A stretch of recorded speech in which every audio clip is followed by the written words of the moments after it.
The ambulance bill arrived on a Tuesday, 11 months after my husband took his last breath in a hospital bed that smelled of antiseptic and slow goodbye. $3,400 for a 12-minute ride he never asked to take.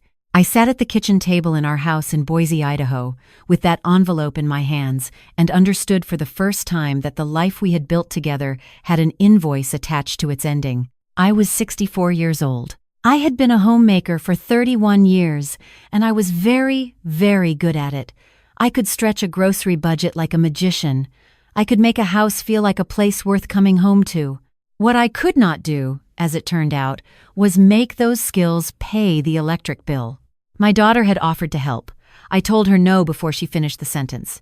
She had 2 small boys and a mortgage of her own in Phoenix, and I was not going to become something she carried. That is not what her father and I raised her to do, and it is not who I intended to be. So I did what a woman does when there is no other option. I found a job. The Ridgemont Pharmacy on South Orchard Street was hiring part-time evening help, 3 nights a week, 5 to 11. They needed someone to manage inventory, cross-reference supplier deliveries against stock counts, and keep the back office organized. It was not glamorous work. I typed slowly and my knees ached after standing on the tile floor for 6 hours. But the manager, a smooth-talking man named Greg Halstead, said I was exactly what they needed. Experienced, detail-oriented, someone who wouldn't mind the quiet of the late shift. I should have paid more attention to the way he smiled when he said that last part. The strip mall where the pharmacy sat had a grocery anchor at one end and a nail salon and a sandwich shop filling the middle. After 9 o'clock, the parking lot emptied out. The grocery closed at 10, and then it was just me inside the pharmacy and whoever was working the register, and the vast, dark expanse of asphalt outside, lit by 4 weak street lamps. That first week, walking to my car after 11, I felt every bit of my 64 years.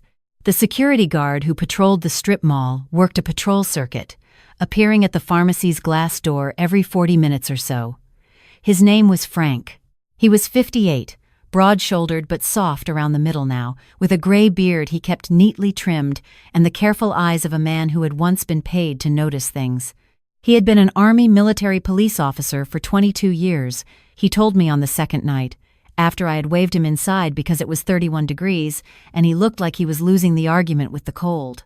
"Most people don't invite me in," he said, accepting the cup of coffee I poured from the machine in the break room. "They pretend they don't see me through the glass." I told him that pretending not to see people was a habit I had never managed to pick up. He laughed at that, a short, surprised sound, like a man who had forgotten laughing was something he still did. Frank had retired from the Army and moved to Boise to be near his son, who had a family here. That part of the story had not gone the way he planned. His son and he had a falling out 3 years ago over something Frank described only as my fault, entirely, and left it there. He drove past his grandchildren's school some mornings, just to see them at the fence during recess. He had not spoken to his son in 14 months. He told me all of this over 3 or 4 nights, slowly, the way a man tells things he has kept to himself too long. I listened the way you listen when you understand what it costs someone to speak. I started bringing him food, nothing elaborate. The sandwich shop next door left unsold items by the back service entrance at 9:30 for the overnight garbage pickup, and the owner had told me once I was welcome to take what I wanted. So I would bring Frank a wrapped turkey sandwich and a bag of chips, and he would eat standing near the pharmacy door, looking out at the empty parking lot with those careful eyes. "You don't have to do this," he said the first time. "I know," I told him. "But you're walking around in the cold for 6 hours and somebody ought to make sure you eat." He looked at the sandwich for a moment, like he was doing a calculation. Then he said, "Thank you, Dorothy," and ate it in 4 bites. That became our rhythm. 3 nights a week, he would come in from the cold, I would have a sandwich and coffee waiting, and we would talk for 15 minutes before he went back to his circuit. I learned about his 22 years in the Army. He learned about my husband, about the $3,400 ambulance bill, about the inventory work I was doing in the back office that was starting to make me feel uneasy in ways I could not quite name. I did not realize, at first, that the unease had a source. Greg Halstead had given me a specific assignment: I was to reconcile the controlled substance logs against the DEA 222 order forms, updating a master spreadsheet each shift. It was meticulous work, the kind that requires attention and patience, both of which I had in abundance. What I did not have was pharmaceutical experience, and so for the first several weeks I simply recorded what I found without understanding what the numbers were telling me. By my fourth week, I had started to understand. The logs showed quantities received. The shelf counts I was asked to verify showed quantities on hand. The distance between those two numbers, for several controlled medications, was wider than it should have been. I mentioned it to Greg on a Thursday, carefully, framing it as a question.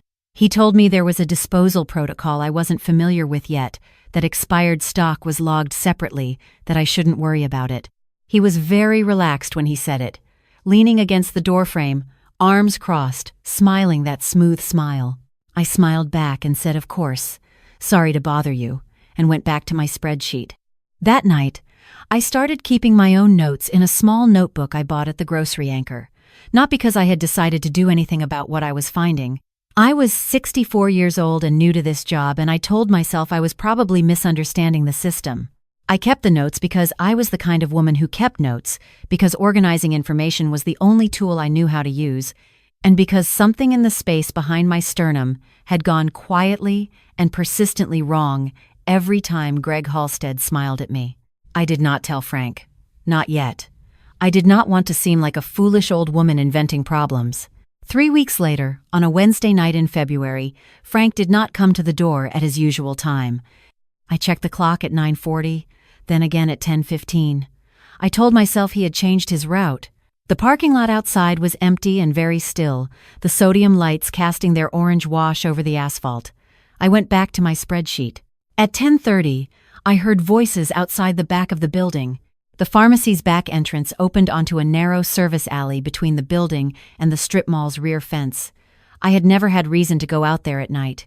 Now I heard two voices, low and urgent, and one of them belonged to Greg. I am not, by nature, a woman who eavesdrops. But I had been sitting with unease for 3 weeks, and something in the register of those voices, something in the way Greg's voice dropped to a hiss between words, made me stay very still near the back window without turning on the alley light.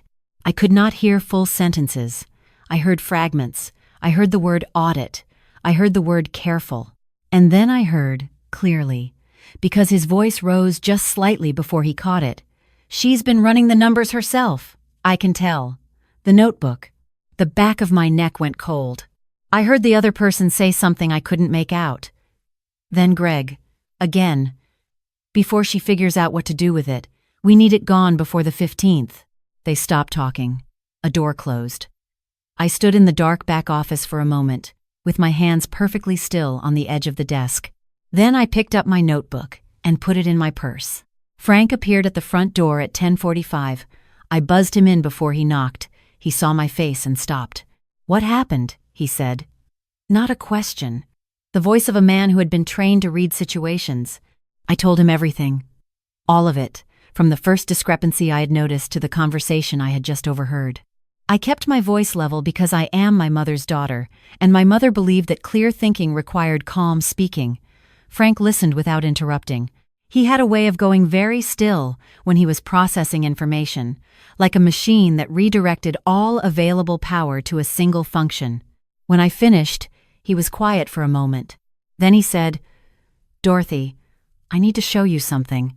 He pulled out his phone.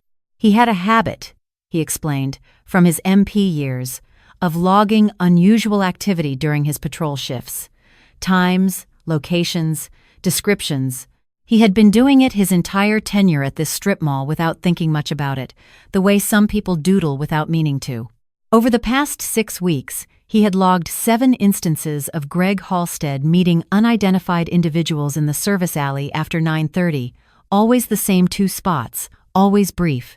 Always the same posture, Greg leaning against the wall, the other person slightly turned away from the parking lot cameras. "I noted the cameras," Frank said. "First week on the job. The alley angle is a blind spot. I logged it as a safety concern in my incident report. Nobody from the property management company ever followed up." He showed me the log entries, dates, times, his careful shorthand descriptions. Then he swiped to something else. "I started recording after the 4th time," he said quietly. "Just audio. I'm in a security capacity and I was documenting what I considered suspicious behavior on the property.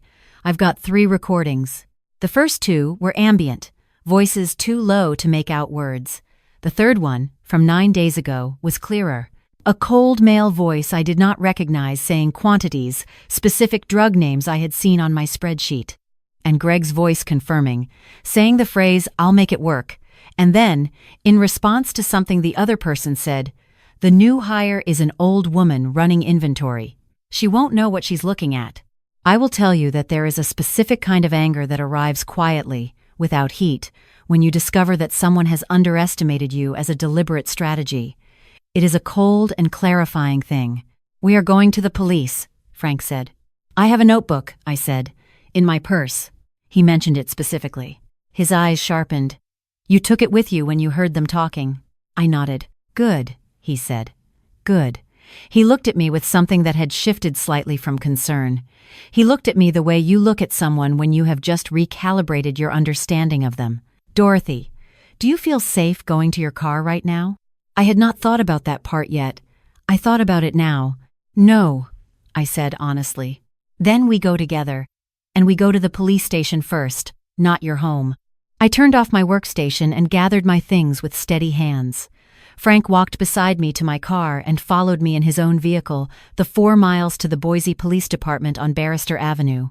We arrived at 11:20 and sat in an interview room until nearly 2 in the morning, while a detective and her partner listened to everything we had brought them. The detective was a compact woman in her early 40s, with reading glasses pushed up on her head and a manner that was brisk, but not unkind. She listened to Frank's recordings twice. She looked at my notebook for a long time. She asked me several questions about the specific medications showing discrepancies, and when I named them, she and her partner exchanged a look I recognized as significant. "Mrs. Hollis," she said, "do you know what these medications are used for outside of their prescription purpose?" I told her I had been doing inventory work for 6 weeks and had a functioning internet connection at home. I had some understanding by now. "Yes. What you've documented," she said carefully, "represents a potential pattern consistent with diversion of controlled substances for resale. The quantities involved, if your numbers are accurate, are substantial. We've had reports from other pharmacies in the district, but nothing with documentation like this." "The 15th, I said. That was the date I heard mentioned. As a deadline. The detective's expression did not change, but her pen moved faster. "That gave them 10 days. They used 8 of them. I was asked not to return to the pharmacy while they worked. I sat at home in my house in Boise and tried not to think about the fact that Greg Halstead knew there was a notebook and knew who had been keeping it. The detective had assigned a patrol check on my street, twice nightly. It helped, but not entirely. I left the kitchen light on and slept with my phone on the pillow next to me, the way I had slept with my husband's hand for 31 years, needing something solid nearby. Frank called me every evening at 7 to check in. Not because the detective asked him to, just because he did. On the 8th day, the detective called me at 6 in the morning. They had moved on Greg Halstead's home and a storage unit registered under a family member's name.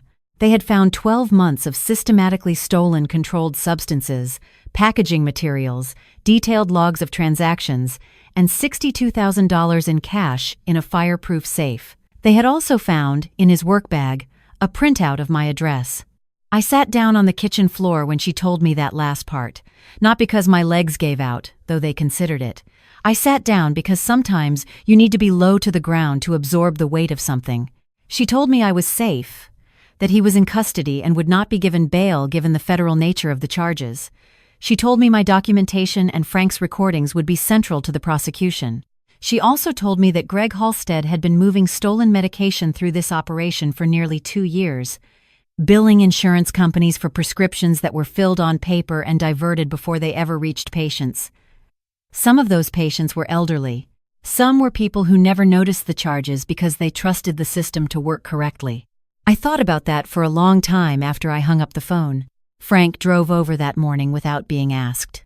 I made coffee and we sat at my kitchen table in the early light while the cold pressed against the windows. He had his hands wrapped around his mug and looked like a man who had not slept much either. I asked him the same question I had been turning over for 2 days. How did you know to start recording? What made you pay that kind of attention? He was quiet for a while, long enough that I did not push it. My son, he finally said. My falling out with him. He used the same careful, neutral phrasing he always used for that subject, as though the edges were still sharp enough to cut. He looked at his coffee. 3.5 years ago, his wife, my daughter-in-law, had a colleague at her office who started showing up places he shouldn't have been. Little things at first, then more.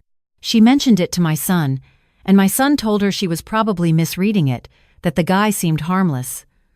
I backed my son up, said the same thing. Men of my generation, he said quietly. We were trained to assess physical threat as the threshold for real danger. If nobody's been hit yet, the situation isn't serious yet. That's what I believed. He set down his mug. She came home from a parking garage one evening and he was there, he said. He hurt her badly enough that she was in the hospital for 2 days. My son has never forgiven himself. And honestly, Dorothy, I haven't forgiven myself either. I was the one with the training. I should have known better than both of them.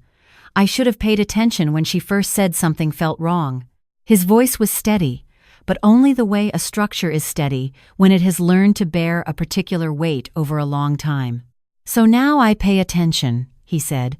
I notice when things don't fit. I log it, I record it, because I know what it costs when you decide something probably isn't serious. We sat with that for a moment. I told him that what he had done, the recordings, the log, showing up at my door when I needed a familiar face, had protected me. That it mattered. He looked at me directly then, something he did not always do, Frank being a man more comfortable scanning a room's perimeter than meeting its center. You made it possible, he said. You saw me. From the first night, knocked on the glass, gave me coffee, asked about my day. I've been doing this job for 2 years, and nobody inside that building had ever done that. He paused.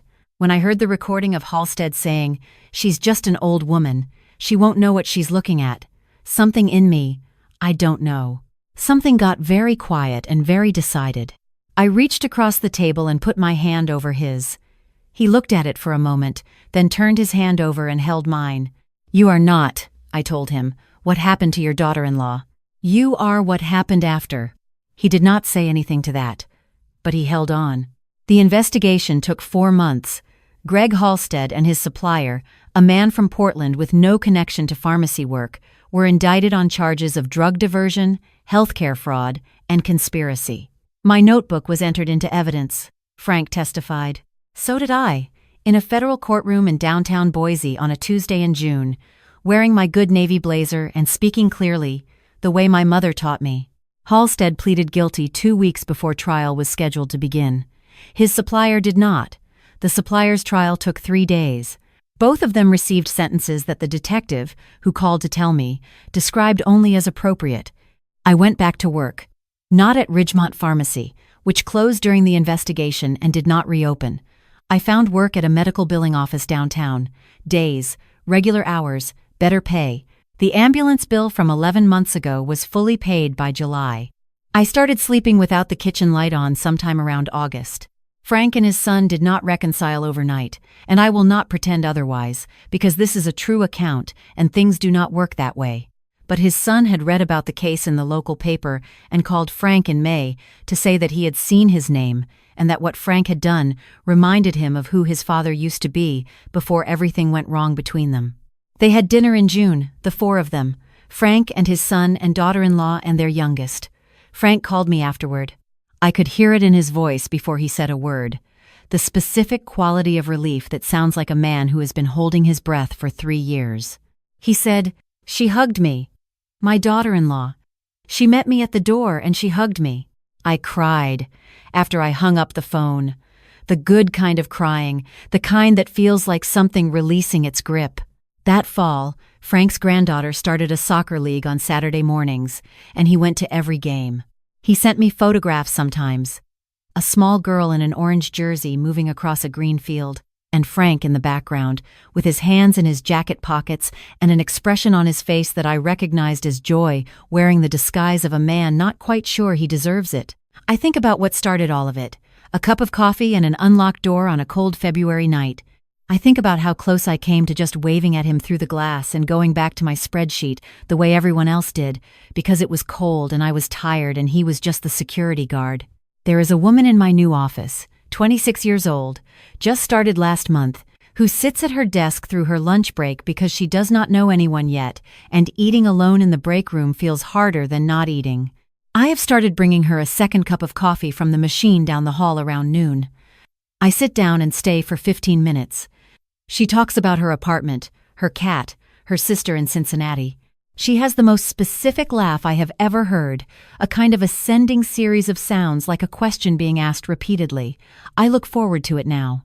She told me last week, after a hard afternoon with a difficult account, that she didn't know what she would do without our lunch breaks.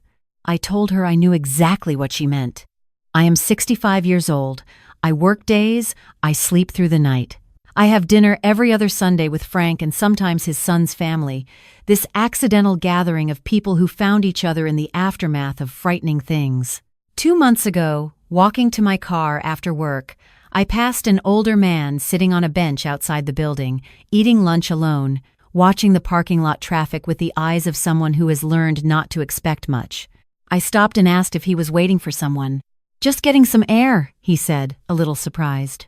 I told him there was a good coffee cart around the corner, told him I was headed there myself and he was welcome to join me if he felt like it. He looked at me for a moment with the expression of someone doing a quick internal calculation, the math of whether a stranger's kindness is real or whether it has a cost. He stood up and followed me around the corner. I don't know yet where that leads. I don't know what invisible thread I might be pulling, what chain of small events I might be setting in motion by handing a paper cup to a stranger. But I have learned enough now to understand that these moments exist in all directions, forward and backward, seen and unseen. That when you choose to look at the person standing in front of you as someone who matters, you are making a wager on a version of the world you cannot fully see yet. I have decided that is a wager I am willing to keep making. Be kind. Not because you'll be repaid for it, not because the accounting works out. Be kind because the man walking his circuit in the cold outside your window is carrying something you don't know about yet, and so are you, and the distance between two people carrying hard things can sometimes be crossed entirely by something as small as a knock on a glass door and a cup of coffee on a February night. It doesn't cost much, and sometimes it turns out it is everything.